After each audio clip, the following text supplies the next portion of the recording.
I'm not a big fan of hatchbacks that wear these puffed up suits to look like SUVs, but the WRV, it's been a decent attempt. In fact, the market's also reacted quite positively to it. A lot of people have bought these cars, they love the WRV. So Honda's taken this opportunity during the BS6 conversion to also give this car a midlife makeover. And that's exactly what we have with us here today.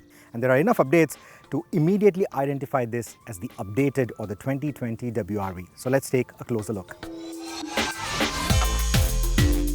As you would expect, the most notable changes are on the top spec trims, which now get LED projector beam lamps and a handsome DRL signature. Honda has also revised the grille, which looks more imposing than before. When we recently reviewed the new Honda City, I had said that if the Honda designers had their way, they would put that big array of LED lamps on every possible Honda product. Thankfully, they haven't done that with the WRV.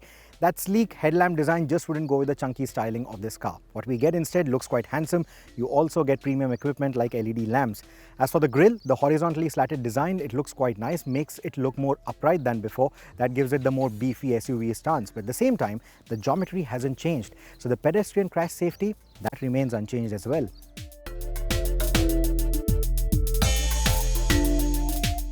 Not many changes to the cabin of the WRV, which means everything that we loved about this cabin still stays as it is. So for example, you have plenty of knee room for the driver or for the front passenger. You get plenty of room here on the tunnel console for your knickknacks.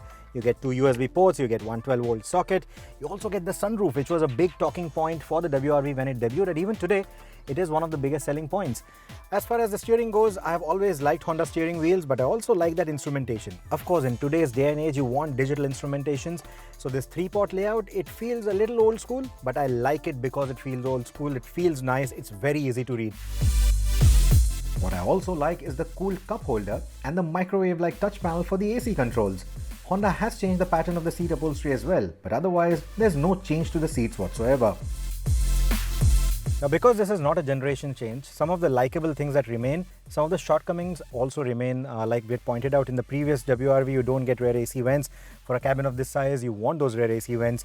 You also don't get the magic seats that you get in the Jazz that this car is based on. You also don't get a split seat. You also don't get a center armrest. But if you're willing to live past all of this, you'll absolutely love the kind of space that this car offers you. If you were to compare it to any of the sub 4 meter SUVs or crossovers in this segment, this is by far the roomiest car that you can buy if you want rear seat space and if you want the room in the rear seat. In fact, this kind of room is something that you may not even get from cars that are a segment higher. So if you're going to be driven around, this is ideally the place that you want to be. Even if you're not driven around, the people that you'll carry in this car, the family that will ferry around in this car is always going to be happy. So all of that, that space, that roominess, that is what the WRV's cabin is famous for, and you get all of that even with the updated model. While the quality of the materials may not feel on par with some of the new age cars, they do not feel low rent. The fit and finish is better than some of the more premium hatchbacks around, and you might even want to consider the WRV over them for the superior space that it offers.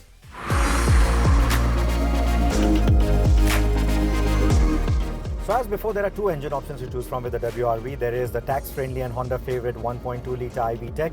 But let's first talk about the diesel. Now this is the 1.5-litre iVTEC as before, but this is now BS6 compliant. But like the new Honda City, it doesn't require any AdBlue injection. So that is one less thing to worry about, one less cost to worry about.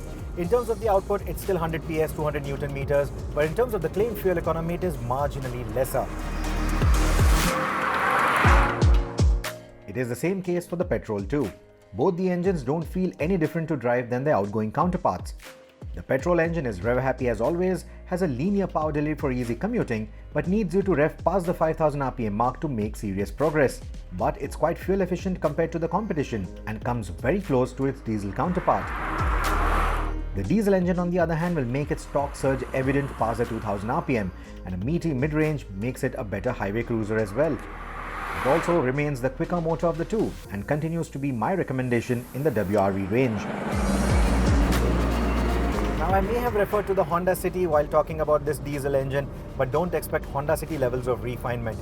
You can still tell that this is a diesel motor. You still get those pulsations in the pedals. You still hear that diesel clatter. So it's certainly not as refined as the Honda City, and that is also down to the kind of noise insulation that the new Honda City gets. This is still on an older platform. This is still on a low-cost platform, so you'll not get that level of refinement or that level of quietness in the cabin. But is it very intrusive? It is something that is off-putting? Not at all. This is something that we've you've gotten used to with most diesels out there, and with many diesels now out of the picture, this is one of your only options in this particular price bracket from a reliable brand like Honda. So this does speak volumes about what is available and what the WRV is doing in the BS6 era as well. But like I said, the refinement levels are on par with the outgoing competition. The 6-speed manual has always had a nice and light clutch pedal feel. That continues. I was really hoping that they would reduce the clutch pedal travel with this one, but it's not happened. In fact, I found the Honda City clutch pedal travel to be slightly lesser, but I may be wrong. I'll have to drive both the cars back to back to see if there is any difference. It's not something that I would complain about. Like I said, it's quite light, so driving it in the city is not a problem at all. And then it's complemented by this lovely weighted steering wheel. Remains light at city speeds, weighs up nicely at highway speeds, feels quite precise as well. It's got a bit of that old school feel to it, and I like the overall setup. While space was one of the criteria for which I would choose the WRV over similarly priced hatchbacks, the plush ride quality and confident highway manners are the other reasons to choose this little Honda. Its increased ground clearance also gives it better bad road capability, and these Michelin tires seen here give it better cornering grip and braking confidence than the Bridgestone Ecopia tires we complained about on the outgoing car. So all things considered, it is a fairly well-rounded update. But since the equipment hasn't been updated by much, the price premium over the outgoing car might seem high, but it is primarily to be blamed to the BS6 transition. Well, now in the BS6 era, the WRV literally finds itself without any competition, because all the sub 4 meter SUVs are pretty expensive. They are priced much higher than this, and all the other puffed up hatchbacks are now non-existent. Even the i20 Active is now discontinued by Hyundai. So this literally finds itself in a space where it has no competition. So now this is the only alternative you have to the sub 4 meter SUVs. If you don't necessarily want that commanding view of the road, if you want something that is more car-like to drive, the WRV is yet again a very nice option. And like I said, the overall cabin space is higher than some of the sub 4 meter SUVs out there.